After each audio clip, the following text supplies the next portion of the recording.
கர்த்தருடைய பரிசுத்தமான நாமம் மகிமைப்படுவதாக. ஆசீர்வாதமான ஒரு நல்ல காலை வேளையிலையும் அனுதினம் மன்னா என்கிற வேத தியானத்தினால் உங்களை சந்திப்பதிலே மிகுந்த சந்தோஷம்.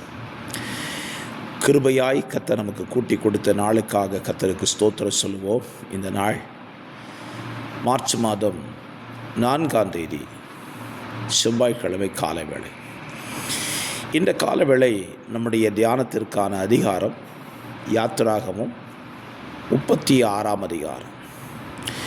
இந்த அதிகாரத்தினுடைய 38 வசனங்களில் ஆசரிப்பு கூடாரத்தினுடைய பணிமூட்டுகள், ஆசரிப்பு கூடாரத்தை சார்ந்ததான பகுதிகள் எப்படி செய்யப்பட வேண்டும் என்பதை குறித்து, அதை எப்படியெல்லாம் செய்தார்கள் என்பதை குறித்தும் இந்த அதிகாரம் நமக்கு விவரிக்கிறது.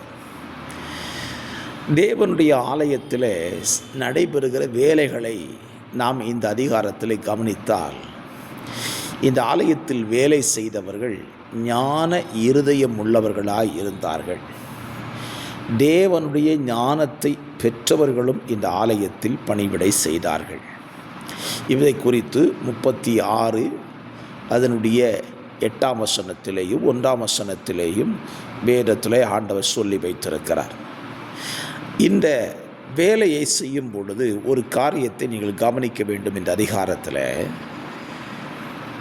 இணைக்கப்பட்ட அப்படிங்கிற ஒரு வார்த்தை, இணைப்பை உண்டு பண்ணும்படியாக கொக்கிகள், காதுகள் ஒன்றை ஒன்று இணைக்க வேண்டும் என்கிற ஒரு வார்த்தையை ஆண்டவர் திரும்ப திரும்ப பயன்படுத்துவதை நீங்கள் வாசிக்க முடியும்.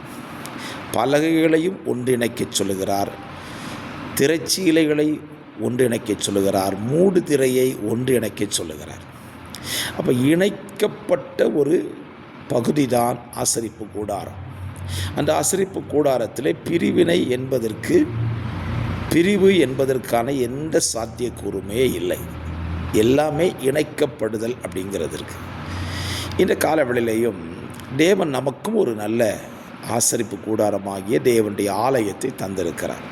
இந்த ஆலயத்தின் சுற்றுச்சுவர்களை பாருங்கள், எல்லாம் ஒன்றோடு ஒன்று இணைக்கப்பட்டிருக்கும்.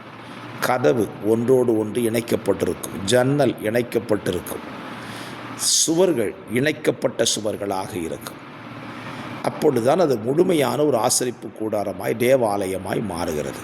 அதே போலதான் தேவன் நம்மையும் ஆசரிப்பு கூடாரமாய் தான் வைத்திருக்கிறார். நம்முடைய சரீரத்தில் சரீரம், ஆவி, ஆத்மா மூன்றும் ஒன்றோடு ஒன்று இணைந்து தான் இருக்கிறது. பிரச்சனை என்ன அப்படின்னா, இப்போ தனிப்பட்ட ஆசரிப்பு கூடாரமாய் தேவாலயமாய் இருக்கிற நாம் இன்னொரு தேவாலயத்தோடு இணைக்கப்பட வேண்டும், அல்லது நாம் இன்னொரு மனிதனோடு, தேவ ஜனத்தோடு நாம் இணைக்கப்பட வேண்டும். நமக்கும் மற்றவர்களுக்கும் இடையே நம்மிடத்தில் கொக்கி இருந்தால் அவர்களிடத்தில் காதுகள் இருக்க வேண்டும். அப்பொழுதுதான் அந்த இணைப்பு ஏற்படும். இப்போ நம்மையும் மற்றவர்களையும், ரட்சிக்கப்பட்ட ஒவ்வொரு தேவ ஜனத்தையும் இணைப்பது எது அப்படின்னு பார்த்தீங்கன்னா, ஆண்டவராகிய இயேசு கிறிஸ்துவின் இரத்தம் தான் இணைக்கிறது. ஏனென்றால் நம்மை கழுவினதும் இயேசுவின் இரத்தம், மற்றவருடைய பாவங்களை கழுவினதும் இயேசுவின் இரத்தம்.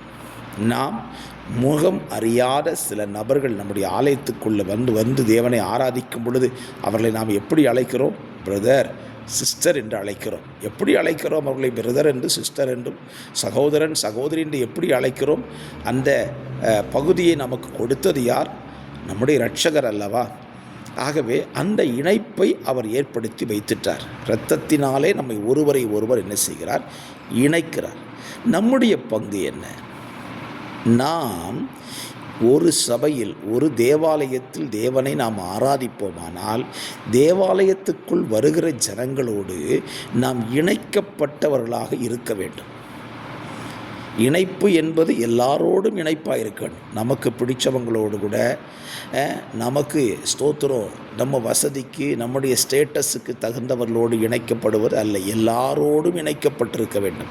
இந்த இணைப்புக்கு தான் ஆண்டவர் ஒரு அழகான காரியத்தை சொல்லி கொடுத்தார் பாருங்க. திருவிருந்து ஆராதனை நடக்கும்போது நாம் ஒருவருடைய கால்களை ஒருவர் கழுவ சொன்னார். இந்த ஒருத்தர் காலை ஒருத்தர் பிடிக்கிறதே ஒரு பெரிய இணைப்பு தாங்க. அந்த இணைப்பை ஆண்டவர் ஏற்படுத்துவதற்குத்தான் அந்த காரியத்தை நமக்கு கற்றுக் கொடுக்கிறார். ஒருவரை ஒருவர் சார்ந்து நிற்பது, ஒருவருக்கு ஒருவர் உறுதுணையாய் நிற்பது, ஒருவருக்காய் ஒருவர் ஜெபிப்பது, ஒருவருக்காய் ஒருவர் உதவி செய்வது, இதெல்லாம் இணைப்பிலே வந்து சேர்கிறது. ஆகவே இந்த காலவெளியில் என்னுடைய வார்த்தையை கேட்கிற அருமையான கர்த்தருடைய பிள்ளைகளே, உங்கள் சபையிலே, ஆலயத்திலே, நீங்கள் கூடி வருகிற அந்த பகுதியிலே எப்படிப்பட்டவர்களாய் இருக்கிறீர்கள்? இணைப்பை உண்டு பண்ணுகிறவர்களாய் இருக்கிறீர்களா, அல்லது பிரிவினையை உண்டாக்குகிறவர்களாக இருக்கிறீர்களா? யோசித்து பாருங்கள். சிலரை பார்த்தாங்க, விசுவாசிகளையும் ஊழியர்களையும் பிரிப்பாங்க. பிரிக்கிறதுக்கு தேவன் நம்ம அழைக்கவும் இல்லை. இணைப்பை உண்டாக்குங்கள், அது தேவனுக்கு பிரியமாயிருக்கும். ஜெபிக்கலாம். பரிசுத்த பிதாவே, இந்த காலவெளியில் நல்ல சிந்தையின்படியே நாங்கள் ஒருவருக்கு ஒருவர் இணைப்பை உண்டாக்குகிறவர்களாக இருக்க உதவி செய்யும். இயேசுவின் நாமத்தில் ஜெபிக்கிறேன் நல்ல பிதாவே. ஆமென், ஆமென்.